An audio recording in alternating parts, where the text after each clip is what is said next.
ആദ്യത്തെ അക്ഷരം രോഹിണിയിലുണ്ട്, ചതയത്തിലില്ല. ഓക്കെ, അപ്പൊ ഇനി രണ്ടാമത്തെ അക്ഷരം പറ. രണ്ടാമത്തെ അക്ഷരം ഹിമവാനിലുണ്ട്, ഹേമന്തത്തിലില്ല. അപ്പൊ ഹി. ഇനി ഭഗത്തിലുണ്ട്, കർണനിലില്ല. അപ്പോ ആകെ മൊത്തം കൂട്ടി വായിച്ചാൽ രോഹിത്. ഏത് രോഹിത്താടി? മട രോഹിത് എന്നുവെച്ചാ നമ്മൾ ക്ലാസ് പഠിക്കുന്ന രോഹിത്തോ? ആ പഠിപ്പിയോ? അയ്യേ, നിനക്ക് വേറെ ആരും കിട്ടിയില്ലേടി പൊട്ടി. 6 മാസമായിട്ട് നീ ഒരാളായിട്ട് അഗാധമായി പ്രണയത്തിലാണെന്ന് ഞാൻ കേട്ടപ്പോ ഞാനും കരുതി ഏതാണ് ഐറ്റെന്ന്. അല്ല, നീയല്ലേ മുതല്. ഒന്ന് പോടി. ഒരാളോടെങ്കിലും പറഞ്ഞില്ലെങ്കിൽ ഞാൻ ശ്വാസം മുട്ടി ചാവും. അതാ നിന്നോട് പറഞ്ഞ്. അപ്പഴാ അവളുടെ ഒലക്കമല വർത്താനം. അല്ല, എന്നിട്ടെന്താ നീ ഇതുവരെ എന്നോട് പറയാണ്ടിരുന്നേ? എടി 1 way ലവ് ആയിരുന്നു. 2 ദിവസമേ ആയിട്ടുള്ളൂ അവനെനിക്ക് പോസിറ്റീവായിട്ടുള്ള റിപ്ലൈ തന്നിട്ട്. നീ ഭീഷണിപ്പെടുത്തി കാണും, അല്ലെങ്കിൽ നിന്നെക്കാരാ പ്രേമിക്കുക. അല്ല, നീ എന്ത് കണ്ടിട്ട് അവനെ പ്രേമിച്ച്? 24 hours പഠിത്തം എന്ന് പറഞ്ഞ് പാട്ടുപാട് നേരം. മുഖത്ത് ആനക്കണ്ണട കൊണ്ട് മനുഷ്യനായി പിറന്നതിനൊന്നും നോക്കില്ല. ബുക്കിലേക്ക് നോക്കൂ. ഇന്റർവ്യൂവിന് പോലും പുസ്തകത്തിൽ തപ്പുന്ന കാണാം. എന്തോ കളഞ്ഞുപോയ പോലെ. ആ അവനെയാണോ നീ? നിന്റെ മുഖം കണ്ടിട്ടുണ്ടോന്ന് സംശയം. അല്ലെങ്കിൽ ഇത്രയും വലിയ ദുരന്തത്തെ സ്വീകരിക്കില്ലല്ലോ. എന്നാലും നീ അവനെ എനിക്കങ്ങോട്ട് വിശ്വസിക്കാൻ പറ്റുന്നില്ല. അതടി മരമാക്രി, ബുദ്ധി വേണമെന്ന് പറഞ്ഞ്. നിനക്കില്ലാത്തോ അതല്ലേ? എടി, നമ്മളെപ്പോഴും പ്രാക്ടിക്കലായി ചിന്തിക്കണം. എടി, അവനൊരു ബുദ്ധിജീവിയല്ലേ. അപ്പൊ എന്തായാലും അവൻ പഠിച്ച് നല്ലൊരു ജോലി വാങ്ങുന്ന ഉറപ്പാ. അതോ അമേരിക്കയിലോ ലണ്ടനിലോ? ആ കാര്യത്തിലൊരു സംശയം വേണ്ട. അപ്പൊ എന്റെ ലൈഫ് സെറ്റിലായി. അതാണ് മോളെ. പിന്നെ അവരുടെ പേരെനിക്കിഷ്ടമായി. എന്റെ സ്വപ്നങ്ങളൊക്കെ അങ്ങനെയായിരുന്നു. രണ്ടാളുടെയും പേര് തമ്മിൽ മാച്ച് ആവണം. എനിക്കാണെങ്കിൽ എന്റെ പേര് ഒട്ടും ഇഷ്ടമല്ല. രാധ. ബ്ലഡി പാരൻസ് എന്നോട് ചെയ്ത ചതി. പക്ഷെ ഞങ്ങളുടെ പേര് ചേരില്ലേ? രാധാ രോഹിത്. ആഹാ, സൂപ്പർ. എന്നതാ ഒരു മാച്ചിങ്. മാത്രമല്ല, എന്റെ മുഖത്തല്ല മറ്റൊരു ദിനം മുഖത്തോലിൽ അവൻ നോക്കിയില്ല. ചിലപ്പോൾ എന്റെ മോന്തായ പോലും കാണുന്നില്ല. പക്ഷെ എനിക്കതിലൊട്ടും പരാതിയില്ല. എനിക്ക് പാരയായിട്ട് ആരും ഉണ്ടാവില്ലെന്നുള്ള ഹൈലൈറ്റ്. അപ്പോഴും ഞാൻ സേഫാണേ. നിന്റെയൊക്കെ കാര്യം അങ്ങനെ വല്ലതും ആണോ? നിന്റെയൊക്കെ കെട്ടിയവനെ നീ സംശയിച്ച് രണ്ടും കൂടെ വഴക്കടിച്ച് പണ്ടാരടങ്ങില്ലേ? നീ പൊടി നത്തോലി. എന്നാലും ഇച്ചിരിയെങ്കിലും റൊമാൻറ്റിക് ആത്തവരാരും ഇഷ്ടപ്പെടുവോ? നിന്റെ അവന്റെയും സ്വഭാവേ രാത്രിയും പകലെന്നോണം വ്യത്യാസമുണ്ട്. തല തെറിച്ച നിന്റെ സ്വഭാവത്തിന് മാച്ചാവുന്നതാണോ അവന്റെ സ്വഭാവം? അതാടി അതിന്റെ ഒരു ഇത്. ചേരുമ്പടി ഒരിക്കലും ചേരില്ല. എന്റെ അതേ സ്വഭാവമുള്ള ഒരുത്തനാണെങ്കിൽ 2 ആൾ 1 കൊല്ലം തികഞ്ഞതിനു മുന്നേ അടിച്ചു വിരി. ഒരു സംശയം വേണ്ട. പിന്നെ അവനെപ്പോഴും ഫസ്റ്റ് ഇമ്പോർട്ടൻ്റ് കൊടുക്കുന്നേ അവന്റെ ജോലിക്കാവും. അപ്പോഴും ഞാൻ രക്ഷപ്പെട്ടില്ലേ? ചില ഊച്ചാളി ഭർത്താക്കന്മാരെ പോലെ കൂട്ടിലടച്ച് ജീവിതകാലം മുഴുവൻ നൽകിക്കണ്ടല്ലോ. ചിറകുകളുയർത്തി വാനോളം പറന്നൂടെ? ഓഹോ, അപ്പൊ എല്ലാം മുൻകൂട്ടി കണ്ടതിന് ശേഷമാണ് മോള് ഗോതയിലേക്ക് ഇറങ്ങിയത് അല്ലയോ? എനിക്ക് മുന്നേ സംശയം ഉണ്ടായിരുന്നു. പക്ഷെ ഇവനാണെന്ന് ഞാൻ സ്വപ്നത്തിൽ പോലും ചിന്തിച്ചില്ല കേട്ടോ. നീ അന്ന് നിന്റെ കയ്യിൽ ലവ് ചിഹ്നത്തിനുള്ളിൽ 6+6 എന്ന് എഴുതിയപ്പോ 1 6 ആരാണെന്ന് ഞാനത് ചോദിച്ചപ്പോൾ നീ പറഞ്ഞു 2 ഞാനാണെന്ന്. എനിക്ക് എന്നോട് തന്നെയാണ് ഇഷ്ടമെന്ന്. പിന്നെ ക്ലാസ് എടുക്കുന്ന സമയത്ത് നീ നോട്ടുബുക്കിലെ പൊതിപ്പേപ്പറിനുള്ളിൽ ഡോക്ടർമാർ മരുന്നുറിക്കുന്ന ഭാഷയിൽ എന്തൊക്കെ എഴുതലില്ലേ? പക്ഷെ ഇപ്പൊ ഞാനതൊക്കെ കൂട്ടി വായിച്ചു. രോഹിത്താണെന്ന്. കണ്ടുപിടിച്ചല്ലോ ഗള്ളി. എന്നാലും ഒരുപാട് പ്രശ്നം അലട്ടുന്നുണ്ടടാ. നമ്മൾ നേടുന്ന ഏറ്റവും വലിയ വെല്ലുവിളി എന്താണെന്നോ? ഒന്നാമത് അവൻ എൻ്റെ അയൽവാസി. മറ്റൊന്ന് എൻ്റെ അമ്മയും ഭാവിയും മദർലോയും കട്ട ഫ്രണ്ട്സ്. അതൊന്നും പോരായിട്ട് ഞങ്ങളുടെ അപ്പന്മാർ കുഞ്ഞുനാൾ തൊട്ടേ കട്ട ചങ്കുകൾ.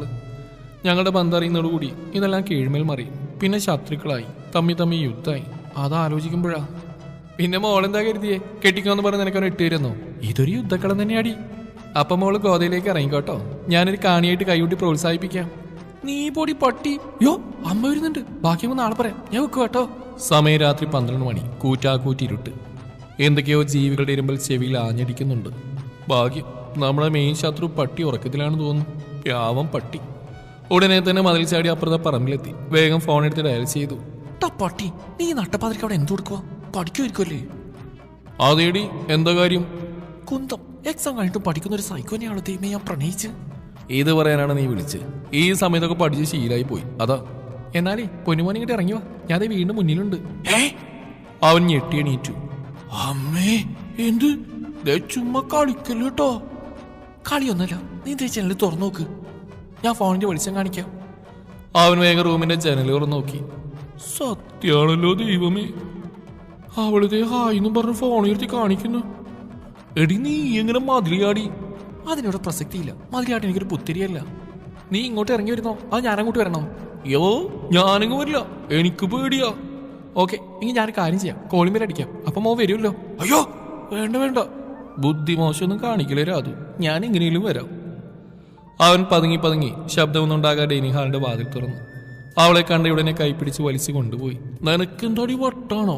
എന്തിനാ എന്നിട്ട് ഇങ്ങനെ കഷ്ടപ്പെടുത്തുന്നത്? ഞാൻ എന്ത് പാവം ചെയ്തിട്ടാ? അല്ലെങ്കിൽ ഞാനാണല്ലോ പാപി, അർഹിക്കാതെ സ്നേഹം പിടിച്ചു വാങ്ങിയവള്. ഇത് പറയാനാണ് ഈ നട്ടപ്പാതിരിക്ക് നീ വന്ന്. രണ്ടാളും മുറ്റത്തെ പുല്ലിൽ ചമ്രം പടിഞ്ഞിരുന്നു. അല്ല, എനിക്ക് നിന്നോട് സംസാരിക്കണം. ഓഹ് മരമണ്ടി, പകലായിക്കൂടെ? അല്ലെങ്കിൽ നമ്മൾ ഏത് ദിവസം തമ്മിൽ സംസാരിക്കാത്തേ? പക്ഷേ ഇനി നമ്മൾ തമ്മിൽ കാണില്ല, സംസാരിക്കുകയില്ല. ഞങ്ങൾ നാളെ വെളുപ്പിന് 4 മണിക്ക് ചെന്നൈ പോവാ. ഇനി ഇങ്ങോട്ടില്ല. നീ എന്ത് ഭ്രാന്തി പറയുന്നത്? എന്നിട്ട് എന്തിനോട് പറയാഞ്ഞ്? ഞാനൊന്നും അറിഞ്ഞില്ല. എന്നോട് രാജുവിനെല്ലാം പറഞ്ഞ് അവൻ അച്ഛനും അമ്മയും പറയുന്നത് കേട്ടതാ. നമ്മൾ തമ്മിലുള്ള ബന്ധം അവരറിഞ്ഞു. കുറച്ച് നാളായി അറിഞ്ഞിട്ട്. അച്ഛൻ എനിക്കും രാജുവിനും അവിടുത്തെ സ്കൂളിൽ അഡ്മിഷനൊക്കെ ശരിയാക്കിയിട്ടുണ്ട്. എല്ലാം പെട്ടെന്നായിരുന്നു. ഞാനും നീയും തമ്മിലാണെന്ന് അറിഞ്ഞോ? അതറിഞ്ഞില്ല. നിന്നെ നെയ്മ് ഞാൻ മൈ ഡാർലിംഗ് എന്നാണല്ലോ സേവ് ചെയ്ത് വെച്ചിരിക്കുന്നത്. ഫോൺ സെർച്ച് ചെയ്തപ്പോൾ അവർക്ക് മനസ്സിലായി. അമ്മ ലോക്ക് എങ്ങനെയോ കണ്ടുപിടിച്ചു. ഞാനാണെങ്കിൽ നമ്മൾ തമ്മിൽ ചാറ്റിംഗ് ഒന്നും ഡിലീറ്റ് ചെയ്യാറില്ല. ലോക്ക് ഉണ്ടല്ലോ എന്നുള്ള ധൈര്യത്തിൽ. ഇനി പറഞ്ഞിട്ട് കാര്യമില്ലല്ലോ. അപ്പോൾ ഇനി നമ്മൾ കാണില്ലേ? അറിഞ്ഞോട്ടെടാ, ഇവിടേക്ക് ഇനി മടക്കുണ്ടാവില്ല. വീണ സ്ഥലമൊക്കെ വിൽക്കണമെന്ന് അച്ഛൻ പറയുന്നുണ്ട്. അവളവൻ്റെ കൈപ്പടയിൽ വിരലോടിച്ചുകൊണ്ട് പറഞ്ഞു. നിനക്കെന്നെ മിസ് ചെയ്യോടാ? അവനൊന്നും മിണ്ടാതെ താഴോട്ട് നോക്കി നിന്നു. അവൻ്റെ മിഴി രണ്ടിലും നനവ് പടരുന്നുണ്ടായിരുന്നു. അയ്യോ നേരം കുറേയായി. അതെ, ഞാനൊരു കാര്യം ചോദിച്ചാൽ തരുമോ? എന്താടി, എന്താ കാര്യം? എനിക്കൊരു കിസ് തരുമോ? അയ്യേ കിസ്സോ? അവൻ പുറകിലോട്ട് മാറിയുന്നു. അതെ ചുംബനം. എന്തേ ആദ്യമായിട്ട് കേൾക്കുവാണോ? അതൊന്നും പറ്റില്ല, നീ ഒന്ന് പോയേ. എടാ തിണ്ടി പട്ടി മരമാക്കി, എനിക്ക് കിസ് തന്നില്ല ഞാനീ പുറക്കെ കരയും. എന്നിട്ട് ആളെ കൂട്ടും, എല്ലാവരോടും പറയും നമ്മൾ തമ്മിൽ പ്രണയത്തിലാണെന്ന്. അയ്യോ ഈ പെണ്ണിനെ കൊണ്ട് തോറ്റല്ലോ. തരാം, എവിടെ വേണ്ട? തൽക്കാലം ഇരുകവളിയിലും നെറ്റിയിലും മതി. അവൻ അവളെ ചേർത്ത് പിടിച്ച് ചുമനങ്ങൾ കൊണ്ട് പൊതിഞ്ഞു. അവൾക്കിത്തിരി രോമാഞ്ചം തോന്നിയെങ്കിലും ഒന്നുമില്ലാത്ത പോലെ ഭാവിച്ചു. എന്നിട്ട് അവനോട് പറഞ്ഞു, ഒരു കിസ് അടിക്കാൻ പോലും അറിയില്ല ഈ കൊശവന്. റൊമാൻറ്റിക് അല്ലാത്ത അൺറൊമാൻറ്റിക് ഫൂൾ. സാരമില്ല, എൻ്റെ കൈ കിട്ടട്ടെ, ശരിയാക്കി എടുത്തോളാം. ഒന്ന് പോ, എൻ്റെ പൊന്നെ, എനിക്ക് പേടിയാവുന്നു. ഞാൻ പോടെയാണ്. ഇന്നത്തോടെ എൻ്റെ ശല്യം തീർന്നല്ലോ, സമാധാനമായല്ലോ. അപ്പോൾ ഓക്കെ, ബൈ ബൈ. സൂക്ഷിച്ചു പോണേ. അതെ, എനിക്ക് ഇങ്ങോട്ട് വരാനറിയാമെങ്കിൽ അങ്ങോട്ട് പോവാനറിയാം കേട്ടോ. ചൂടാവാതിരി കാന്തരി, ഞാനൊരു പാവല്ലേ. അതെ അതെ. അവൾ വേഗം ഓടിപ്പോയി മതിലിയാടി വീട്ടിലേക്ക് കുതിച്ചു. റൂമിലെത്തി ലൈറ്റ് ഇട്ടപ്പോഴാണ് രോഹിതിന് സമാധാനമായത്. അവൻ ആശ്വാസത്തോടെ വീട്ടിലേക്ക് പോയി. നീ എന്തൊക്കെ വിശേഷം? കുറച്ച് ദിവസമായാലും വിളിച്ചിട്ട്. ചെന്നൈയിലെത്തിയപ്പോൾ നമ്മളൊക്കെ മറന്നോ? മനഃപൂർവ്വം വിളിക്കാതിരുന്ന. സാധാരണ ഞാനുള്ള അങ്ങോട്ട് വിളിക്കില്ലേ. പിടിച്ചു വാങ്ങിയ സ്നേഹമല്ലേ. ഇങ്ങോട്ട് ആത്മാർത്ഥതയുണ്ടോന്ന് ടെസ്റ്റ് ചെയ്താ. ഓഹോ അങ്ങനെയാണോ? എന്നിട്ടെന്താ കണ്ടുപിടിച്ചേ? കുറച്ചൊക്കെ ഉണ്ടെന്ന് തോന്നുന്നു. എടി കണ്ണുള്ളപ്പോൾ വിലയില്ല എന്ന് പറയുന്നത് എത്ര സത്യം എന്നറിയോ? നീ അടുത്തുണ്ടായപ്പോൾ നിന്റെ വില അറിഞ്ഞില്ല. പക്ഷെ ഇപ്പം എന്തോ ഒരു ശ്വാസം മുട്ടല്, ഒന്നിലൊരു ഉഷാറില്ല. ബുക്കൊന്നും ഇപ്പം മറിച്ചു നോക്കാനേ തോന്നുന്നില്ല. ഇങ്ങനെ പോയാൽ ശരിയാവില്ല. ഞാൻ ചെന്നൈയിലോട്ട് വരട്ടെ നിന്നെ കാണാൻ. ഇവിടുന്ന് പോയ പിന്നെ ഒന്ന് കണ്ടിട്ട് പോലും ഇല്ലല്ലോടി. അതൊന്നും വേണ്ട രോഹിത്, വീട്ടുകാരറിഞ്ഞാൽ പ്രശ്നമാവും. അച്ഛനും അമ്മയ്ക്കൊക്കെ നമ്മളെക്കുറിച്ചുണ്ടാവില്ല ഒരുപാട് സ്വപ്നങ്ങൾ, അത് നമ്മൾ തകർക്കരുത്. അവളങ്ങനെ ഒരുപാട് ഉപദേശങ്ങൾ അവൻ നൽകി. അവനെല്ലാം മൂളിക്കായിട്ട് ഫോൺ വെച്ചു. 1.5 മണിക്കൂർ കഴിഞ്ഞപ്പോൾ അവൾ വീണ്ടും വിളിച്ചു. ഹലോ രോഹിത്, ഞാൻ കാര്യം പറഞ്ഞാൽ സമ്മതിക്കുമോ? എന്താടി കാര്യം? നമുക്ക് ഒളിച്ചോടിയാലോ നാളെ തന്നെ? നിനക്ക് വട്ടായോ? ഇതുവരെ എന്തൊക്കെ ഉപദേശങ്ങളായിരുന്നു തന്ന്. അതൊക്കെ കേട്ടപ്പോൾ എനിക്ക് ഇത്തിരി മെച്യൂരിറ്റി വന്നല്ലോ എന്ന് ഞാൻ സന്തോഷിച്ചിരിക്കുകയായിരുന്നു. അതൊന്നും എനിക്കറിയില്ല. എനിക്ക് നിന്നെ കാണണം, നിന്റെ കൂടെ ജീവിക്കണം. നാളെ തന്നെ ഒളിച്ചോടുകയും വേണം. ഇല്ലെങ്കിൽ ഞാൻ സൂയിസൈഡ് ചെയ്യും. എന്ത് ചെയ്യുന്ന? ഞാൻ തീ കൊളുത്തി മരിക്കും. അയ്യോ അത് വേണ്ട, ഭയങ്കര വേദനയായിരിക്കും. തൂങ്ങി മരിക്കും. അത് വേണ്ട, ഞാൻ വിഷം കഴിക്കും. നീ ഏതെങ്കിലും ഒന്ന് ഉറപ്പിക്കടി. ഓ അപ്പം ഞാൻ മരിക്കണം എന്നല്ലേ ആഗ്രഹം? അപ്പോൾ ഒട്ടും സ്നേഹമല്ലേ? ഇനി ആദ്യമേ കൂടണ്ട, ഞാൻ ചുമ്മാ പറഞ്ഞ. എടി എനിക്കൊരു ജോലിയില്ലാതെ നമ്മളിങ്ങനെ ജീവിക്കും. നമ്മൾ അധ്വാനിക്കും. ദൈവം 2 കൈയും കാലും തന്നു, നല്ല ആരോഗ്യം തന്നു. പിന്നെന്താ, പണിയെടുത്ത് ജീവിക്കണം.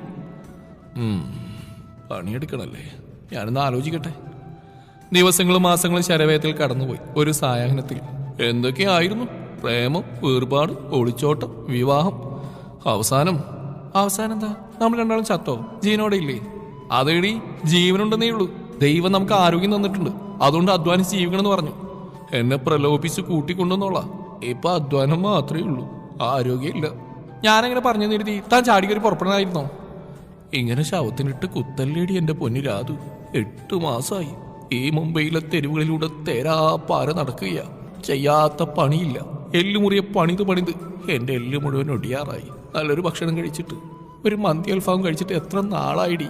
നല്ല ഭക്ഷണം എന്ന് പറയില്ലേ, അമ്മയുണ്ടാക്കുന്ന സാമ്പാർ, അവിയലും ചെമ്മീൻ വറുത്തും കോഴി പൊരിച്ച് കണ്ണിലൂടെ ഇങ്ങനെ മിന്നലടിച്ച് പോവാം. ശാപം.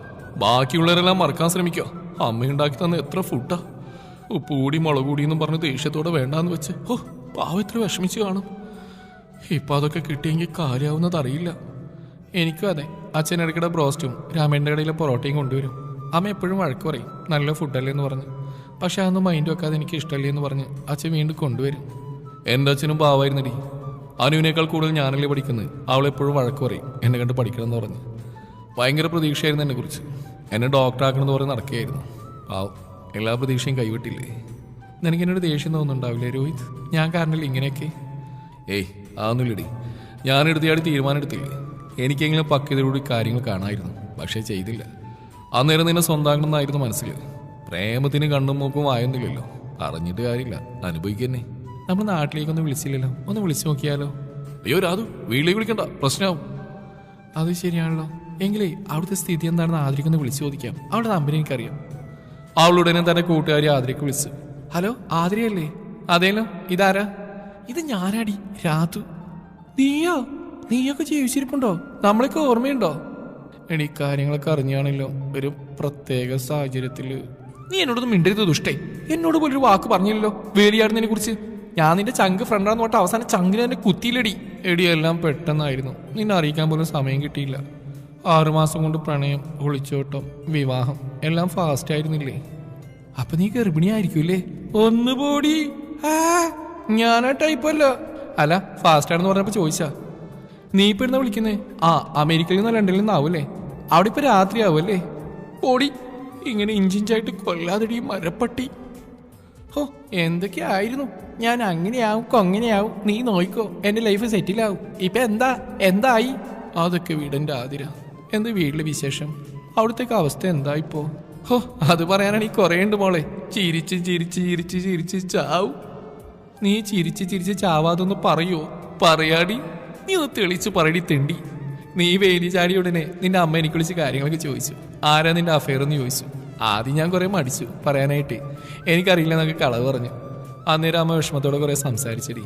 ഇടക്കാൾക്ക് കരച്ചിലും വന്നു. അവസാനം ഞാൻ പറഞ്ഞു രോഹിത്താണ് ആളെന്ന്. പിന്നീട് അമ്മ രോഹിത്തിന്റെ അമ്മയ്ക്ക് വിളിച്ചു. അവർ തമ്മിൽ കാര്യങ്ങളൊക്കെ ഡിസ്കസ് ചെയ്തു. പിറ്റേന്ന് എനിക്ക് വിളിക്കുമ്പോൾ പറയാ, അവർക്ക് ഞങ്ങളൊരു വാക്ക് പറയായിരുന്നില്ലേ, ഞങ്ങൾ സമ്മതിക്കായിരുന്നല്ലോ എന്ന്. നീ എന്തൊക്കെയാ ആതിരി പറയുന്നേ? ഞാൻ പറഞ്ഞ സത്യാടി. അവരോട് കാര്യങ്ങൾ പറഞ്ഞിരുന്നെങ്കിൽ അവർ സമ്മതിച്ചേനെ. നിങ്ങൾ രണ്ടാളുടെയും കല്യാണം ഒരു കുഞ്ഞുനാളിലെ വാക്കാൽ ഉറപ്പിച്ചു വെച്ചിരുന്നാത്രേ. മുന്നേ പറഞ്ഞാൽ നിങ്ങൾക്ക് പഠിത്തത്തിൽ ശ്രദ്ധ വന്ന് പയന്നിട്ടാ പറയാണ്ടിരുന്ന്. എന്റെ ദൈവമേ, എന്നിട്ടാണോ അവര് ഞങ്ങൾക്ക് ഇതുവരെ വിളിക്കാണ്ടിരുന്ന്? ഇവിടെ ഞങ്ങൾ ജീവിതത്തിന്റെ രണ്ടറ്റം കൂട്ടിമുട്ടിക്കാൻ പെടാപ്പാട് പെടുവാടി. നിങ്ങൾ അവർക്ക് മുന്നേ എടുത്തിയാടി മുഴുവൻ മുന്നേ എറിഞ്ഞല്ലേ, അപ്പൊ ഒന്ന് പഠിക്കട്ടെ എന്ന് കരുതി. അതാ വിളിക്കാഞ്ഞ്. ഏതായാലും ഒളിച്ചോടുന്നൊരു പൂതിയിരുന്നില്ല രണ്ടാക്കും. തീർന്നു മോളെ, തീർന്നു. പറയാനുണ്ടോ? ഇനി പഠിച്ച് ജോലിയും കൂലി ആവാതെ ഒന്നിനും ചാടിക്കയറി പുറപ്പെടില്ല. മതിയായി. ഏതായാലും പഠിച്ചു മനുഷ്യൻ. എന്തായാലും നന്നായി. എനിക്ക് മക്കളെയും കയറി പോര്. ഞാൻ വീട്ടിലോട്ട് വിളിച്ച് വിവരങ്ങളൊക്കെ പറഞ്ഞോളാം കേട്ടോ. ഗുണപാഠം: ഒളിച്ചോട്ടം അത്ര നല്ലതല്ല.